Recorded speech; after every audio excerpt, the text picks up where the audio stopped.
Hi good morning అందరికీ.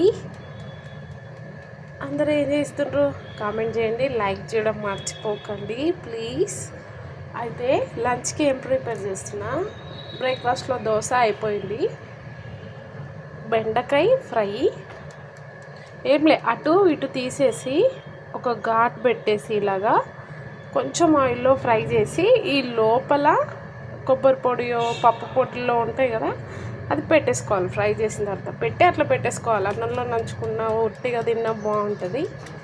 ఇదేమో కొంచెం కర్రీ, బీన్స్ క్లీన్ చేసి పెట్టాలి, తొందరగా పాడైపోతాయి బీన్స్ చిక్కుళ్ళు, అందుకనే తీసాను.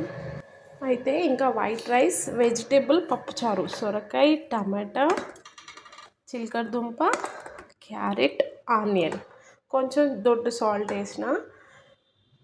ఈ వెజిటేబుల్స్ వేసి పప్పు కుక్కర్లో పెట్టాలి, చింతపండు నానేసాను. ఈ రెండు మగ్గిన తర్వాత తాలింపు వేసేసి ఈ రెండు పోసి చింతపండు వేసేసి కొంచెం బెల్లము ఉప్పు తక్కువ ఉంటే వేస్తాను, అంతే. పప్పుచారు వెజిటేబుల్.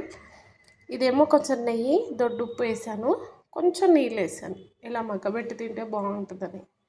నేను కొబ్బరి చూపించాను కదా, ఆల్మోస్ట్ ఇవి 10-15 డేస్ కొబ్బరిలు అనమాట, డీప్ ఫ్రిడ్జ్లో పెట్టి తీసాను. మొన్న పూజ అయినప్పుడు దేవుళ్ళ కొట్టినవి కూడా ఉన్నాయి, అందుకని దీంట్లోకి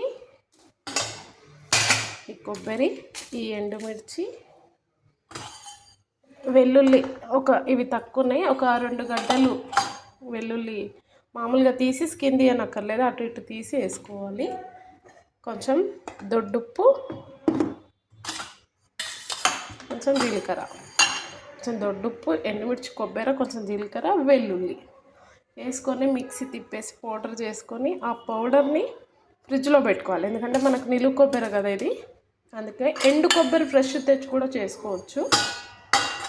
అది మనం బయట పెట్టుకున్నా ఉంటుంది ఒక 10-15 డేస్. ఇది మన బెండకాయలు, చిక్కుడుకాయలు ఏవైనా ఉల్లిపాయ కొంచెం నూనెలో తాలింపు వేసేసి ఆ కూరగాయలు వేసి ఫ్రై అయిన తర్వాత ఆ పొడి చల్లుకుంటే చాలు, బాగుంటుంది. కొంచెం ఉప్పు తక్కువ వేసుకోవాలి, ఎందుకంటే ఇందులో ఉప్పు ఉంటుంది కాబట్టి. ఇంకా కారం ఎక్కువ కావాలనుకునే వాళ్ళు వేసుకోవచ్చు. ఓకే, నేను లంచ్ ప్రిపేర్ చేయాలి. మీరేం లంచ్ ప్రిపేర్ చేస్తారో కామెంట్ చేయండి, లైక్ చేయడం మర్చిపోకండి ప్లీజ్. నా ఛానల్ అలాగే ఫాలో అవ్వండి. బాయ్.